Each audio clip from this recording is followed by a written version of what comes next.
The best gift you can give yourself as a young person or a young lady is self-discovery. This video is going to change the entire way you view yourself. Socrates, the great philosopher, said, "Man, know thyself." As a young person, do you know who you are? Are you self-aware? Understanding who you really are, being self-aware will help you identify people who you should have in your corner. And it will help you to cut off those wrong people who are in your life who shouldn't be there in the first place. Now, understanding who you really are starts with knowing your likes, your dislikes, knowing your hobbies, knowing your values. Like as a person, do you like swimming? Do you like helping people? Do you like making sure that everywhere is organized, everywhere is tidy? It's about knowing what triggers you. It's about knowing what gets you annoyed, what makes you happy. It's about identifying things that you hold dear to you. It's about knowing what matters to you, what you hold dear to. Like some people like families. They love they're family oriented, so they would want to have a large family.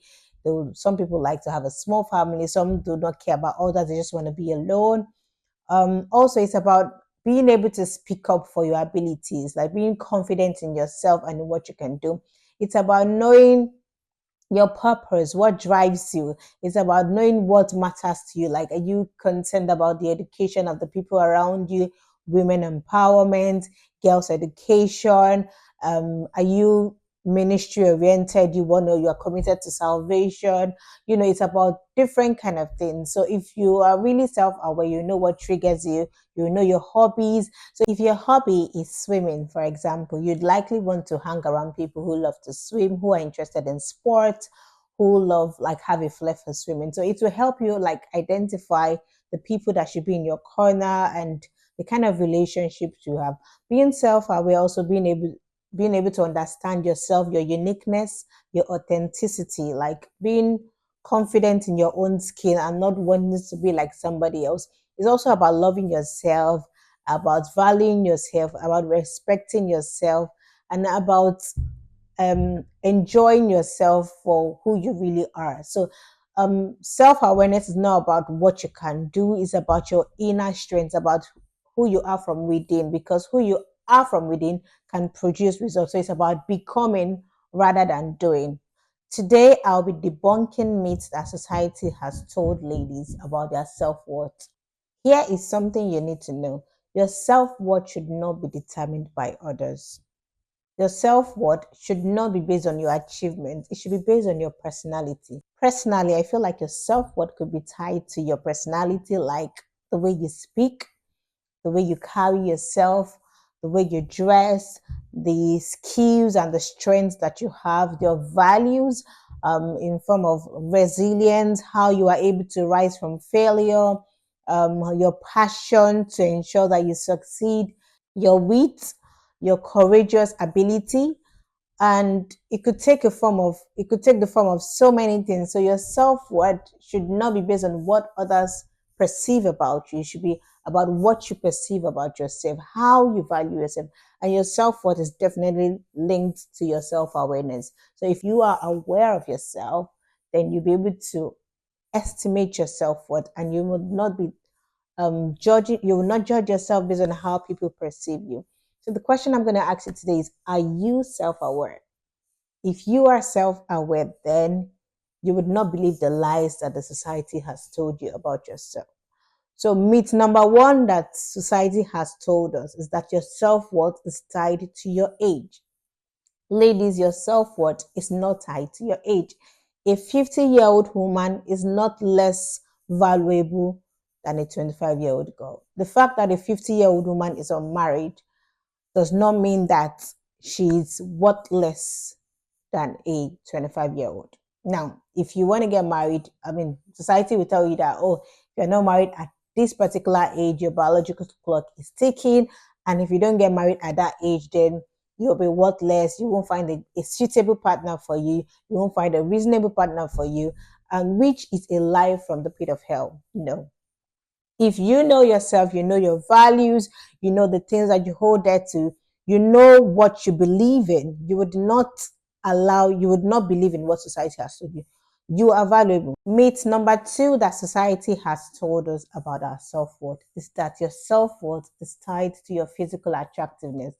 Ladies, do not let any man talk down on you, on your physical attractiveness, making you say, oh, you're so short, I'm just managing you. Or he says, oh, look at the shape of your head, the shape of your boobs, or you have small boobs, or your bum bum is so flat, or things like that to make you say, oh, you are worthless.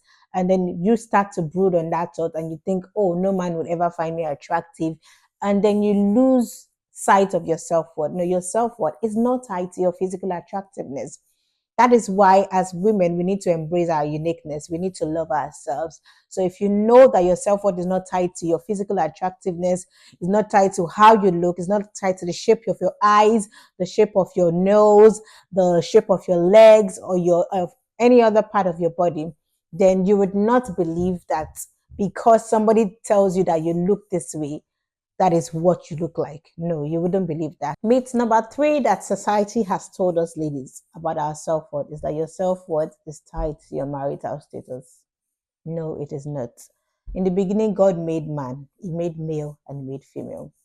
And he made us to serve him, to worship him. And he gave us a mandate. He said, be fruitful, multiply, replenish the earth. So God wants you to be productive on earth.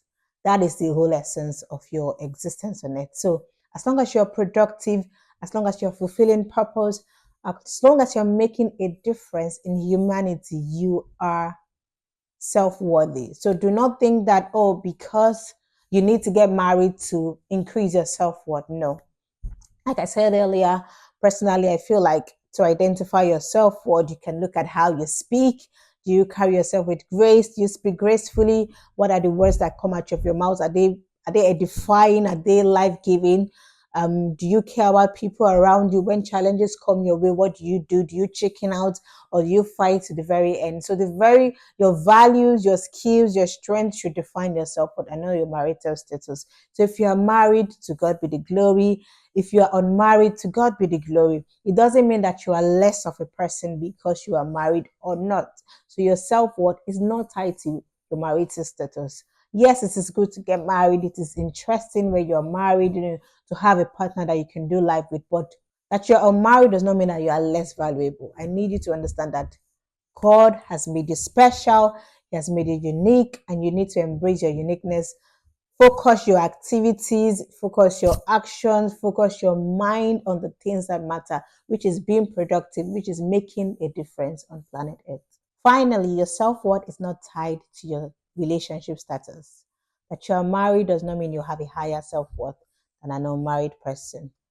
Your self-worth would increase when you take more risk. For every time you have a new challenge and you take more risk and you succeed, you have increased your self-worth. You have found a better way of doing something. For every time you make somebody smile, you have increased your self-worth because somebody else is better off because of you. For every time you are able to rise up from every failure, you have increased your self-worth because you are now more resilient.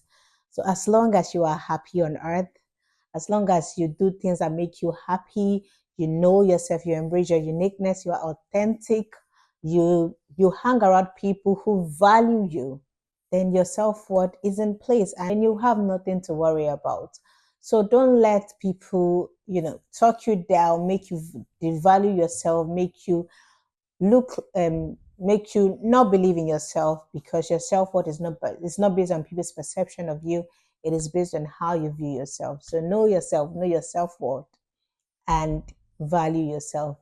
I hope this video blessed you today, and if it did, please like, share, and subscribe to my channel. Thank you. Bye.